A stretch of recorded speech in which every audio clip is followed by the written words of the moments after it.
Good morning. Welcome back to the Messy Cook. Today I am making Italian lemon jam. This is a recipe that I found online. So what it calls for is 4 large lemons, 2 cups of sugar, 1 cup of water, and a half teaspoon of vanilla, which is optional. And I'm debating whether I'm going to use that or not. So basically the process is I have 6 lemons. I'm going to do, they're saying large, these are not large, these are a much smaller lemon. So I'm going to do 6 instead of the 4 large. I've already started grating, so we're going to grate up all the rind out of these lemons, and then the next step is juicing them. So I'm going to get to that, and I'll show you the steps along the way. Okay, so I've grated all of these lemons, so you'll see there's some tiny pieces, but I'm not going to worry about those. You don't want the white, which is called the pith, P-I-T-H. That's really bitter, so don't grate down too far. That's why I've kind of missed some of them, because I don't want to grate down too far. So I've done 6 lemons. I'm going to juice them.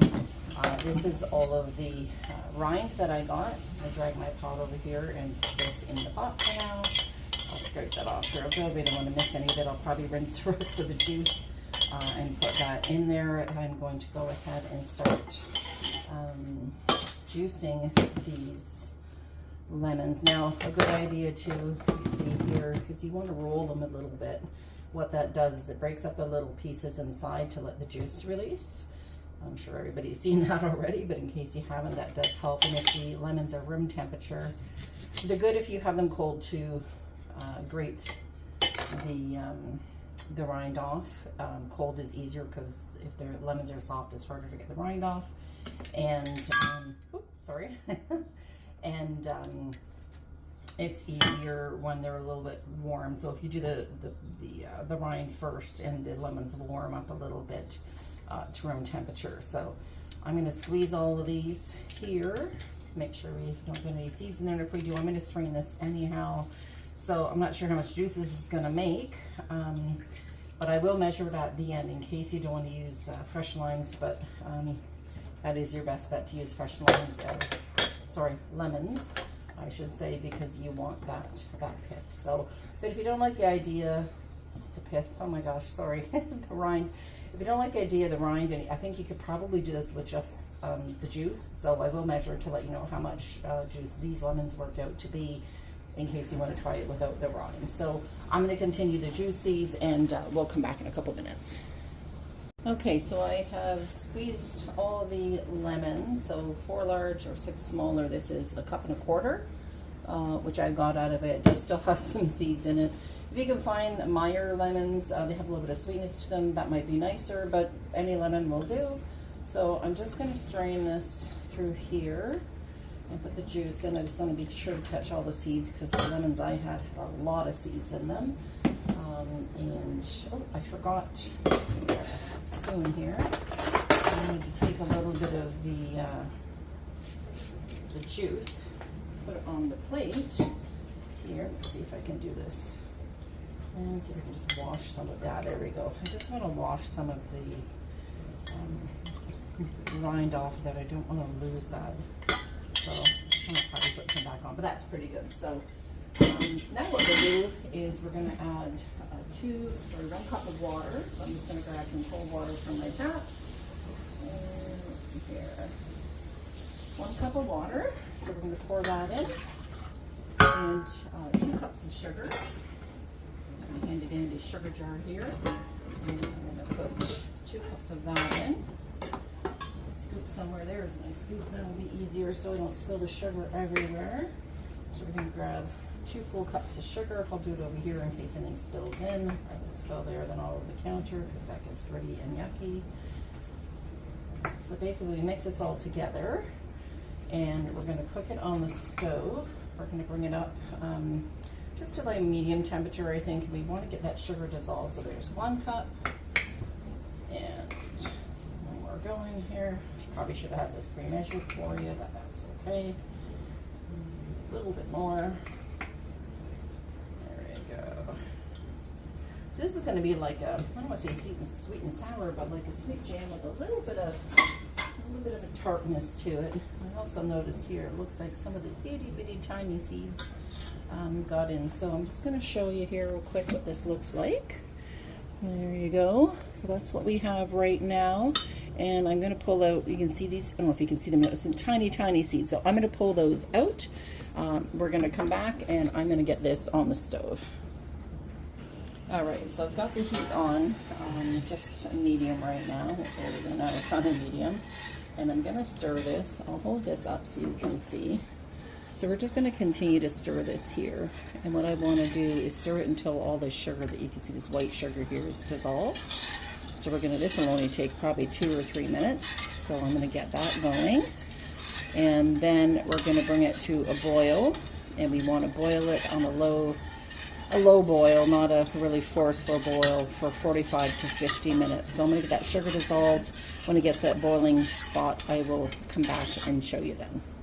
Okay, so the sugar's pretty much dissolved, as you can see, and it's a little bit yellow, but that's just from the lemon juice. So I'm going to continue to cook this 45 to 50 minutes, it says, until we get a thickness where if you put it on a little dab on a plate, it should gel. Once we get to that point, we're pretty much ready. So I'm just going to continue to cook this. I'm going to come back when we're just about to the done point. I have washed and sterilized some little mini jam jars, which we're going to use. So we'll get when we get to that point, we'll show you.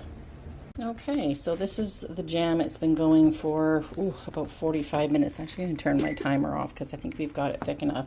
So I'm just going to pull a tiny bit of this out. This is super hot, so be careful. And I'm going to put a little bit, this is how we're going to test it. Just put a little bit on the plate. I'm going to let that simmer on low. And we're going to take this plate, I'm going to bring it over here. And we're going to let that cool for a moment. I have sterilized, well, a dozen little jars. I'll be lucky if I get 4, maybe 5 jars out of this. This is pretty small, and these are just like quarter pint jars. These hold about half a cup, or maybe a little bit more, but either way. So to test this here, it's not running, well, it is running a little bit. We want to get that cool. And basically what we want to do is run our finger through it and see, you can see that this is pretty thick. So it's not, yeah, sticky, delicious, sorry. Yeah, I think we might be where we need to be. I'm going to let it go. Well, I'm going to let it cook for a couple more minutes, maybe 5 more minutes, just to be 100% sure, because this will actually thicken up as we cool. But you can see here underneath, I'm going to try to skim this foam off the top as well and put that aside. I'll probably eat it on a piece of toast this afternoon because it's not pretty in the jars, but the foam tastes just as good as the jam does. So I'm going to let this cook for 5 more minutes. I'm going to skim this off and we're going to come back to the jarring process. All right, so basically this is done. I've taken out most of this is a nice thick darker now with the sugar in that. It's cooked down, it's kind of caramelized it almost. Originally the recipe called for vanilla, which is out here, and I wasn't going to put it in, but it calls for half a teaspoon. So you know what, I think I am. I did try this. It's a tiny bit tart, which is fine. It's kind of that sweet and tart taste. So I'm just going to put in, this is one I get from Mexico. It's pure vanilla, so this is a little bit stronger. So I'm only going to do probably half a teaspoon. Oh, and actually that's what the recipe called for anyhow. So I'm going to scoop this into my jam jars, which hopefully you can see here. Let me get this set up so you can see what I'm doing here. And yeah, I'm just going to do my small pot. Get the jam jars here. I'm going to just do this side so you can see it a little bit better. And just do it the opposite way you normally do. So let's see how many we're going to get out of this. We're going to do these just to maybe a centimeter head space. It does not make a lot, just so you know, so don't be expecting a bunch of big jars of this because this doesn't make, I thought maybe it would make more, but this I think is going to make me probably 4 of these jars. So let's see what we have here. Dripping it everywhere. So I saved all the foam from the top, and so I think that that could be like a nice little treat on some toast this afternoon. There's 2, yeah, I think I might get 3 or 4 out of this. There is a little bit of foam on the top. I'm not overly worried about that little extra bit of foam. You know what? It's not a big deal. It's for a present. If I was, you know, giving this away, which I'm not because I only got 4 jars out of it, I might be concerned about that. The other thing here, I'm just going to top these up for the last little bit so I'm not wasting any. So yeah, this here, perfect. So I'm going to set that pot aside. I'm going to take these. So I've got 4 jars out of this recipe. If you want to make more, absolutely go ahead. We're going to wipe the rims like we always do because anything sticky on there, including that, so let me go around, there we go. We want to wipe and kind of go around. You can do this with vinegar, you can do this with a nice clean cloth. This one is clean, it's just stained, so I apologize for the messy look of it. And we want to be sure we get everything off there because we want to be sure that we're going to get a good seal on these jars. Years ago when I started making jams with my mom, we never had to water bath these, but they're saying for a better shelf life, they actually should be. So I'm going to put caps on these, and which I have here, I believe, yeah. So I'm going to put 4 caps on. Let me just show you from the top what this looks like. Hopefully you can see all right. So this is the 4 jars here. I'm going to put these little caps on. There we go. Get that out of the way. 2, 3, and 4. I'm going to put rings on them and I'm going to water bath them. So I'll show you that process in just a couple of minutes. So I just want to show you too while I, just before I put the rest of these lids on. So this here is the jam, and this was the stuff I put at the top. You can see that this is really thick. So that's what you're looking for. This is cool for a couple of minutes. So once this is all the foam, which I'll just gobble up on something later. This could be really good on cheesecake, inside of a cookie, on toast, shortbread, anything like that, or a lemon bar. So that's the consistency you're looking for. It's also going to thicken up more as we go. These jars are really hot. Turn the water off here. So I put the lids on. We want to make sure they're centered.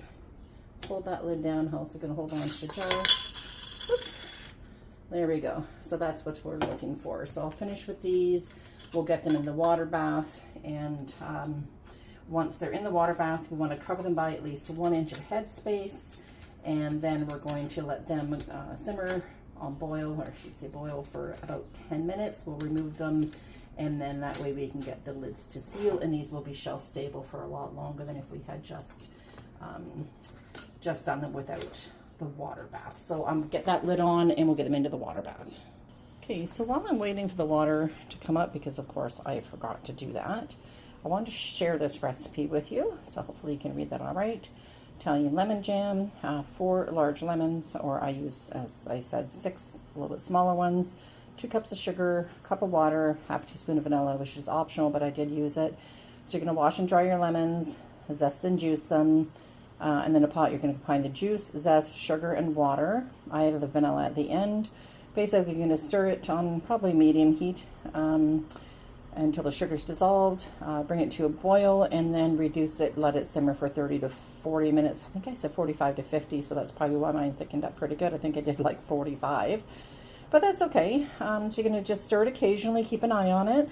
And as you go, as long as it's simmering, you don't want it like as a full crazy boil. When it gels on a plate, like I showed you earlier, that's what you want. You're going to remove it from the heat, put it in jars and water bath for 10 minutes, cool completely, and you're all set. So hopefully you've got that, and I should be able to put these in just a moment. Okay, so water is boiling. So basically you want hot liquid with hot product, which is exactly what I have. What I want to do here is normally I would do my canning poppet, because this is only a few jars, so I'm just going to use a cloth just so there's a little bit of barrier between the jar and the pot itself. So I'm going to set these on the cloth. So we'll get all 4 of those in. 2, should be able to fit 4 nicely. And as you see, it's already covering with the water. So when you do bring your water to a boil, don't do too much, because you want to be sure that it's not going to overflow in your pot. So that is 4 in, as you can see there. So I'm going to put my timer on for 10 minutes, and we'll come back in 10 minutes. I'll get them out and we'll go from there. Okay, so we're finally at the end. We have these 4 jars, which I'm going to take out. Let me get a little oven mitt there and get this pot. so I'm not dragging hot water across the floor and burning my toes. There we go. So we're just going to take these out. We let these simmer for 10 minutes. I want to drain the water off the top. It's pretty liquidy inside, as you can see, but that's fine because it's nice and hot. And that's going to cloth there to want to cloth. So what we're going to do is let these cool to room temperature, and what we want is the top to pop down so the jars seal. So you'll hear a little pop periodically, and that is the jars just pinging to say that they're done. I like to wipe the water off the top. I'm not one of the people that takes the rings off once their stuff is canned. You can if you like, if that's completely up to you and that's your choice. I just don't do it, but you know, like I said, that's each to their own. Some people want to take it off so the lids don't rust. Honestly, I haven't really had much of an issue with that unless I've used the pots. Sorry, the arrays numerous times. So I'm just going to bring it in here. Okay, so we ended up with 4 jars. Like I said, they are a little bit dark, but that's because of the sugar. It's not burnt. It does look dark. I actually thought that this was going to be much yellower, but I guess with the sugars cooking down, there's all the foam that I did. You can see here it's got a pretty jammy texture, so it's going to be more than thick enough. And again, the recipe. So thank you so much for joining me today. Like I said, it is canning season. Yesterday I posted a bone broth recipe if you want to check that out. I am definitely going to be doing more and more videos this year. I didn't get a lot done last year. I had a surgery last summer that kept me off my feet for a little bit, but I'm back, hopefully going strong. And yeah, thanks for joining. Don't forget to click the little bell so you get a reminder when I post new videos. As I said, I'm hoping to get some more up. Click like for that channel, and don't forget to subscribe. I hope you have a great day, and try making this. I think you're going to love it. Take care and have a great summer, everyone.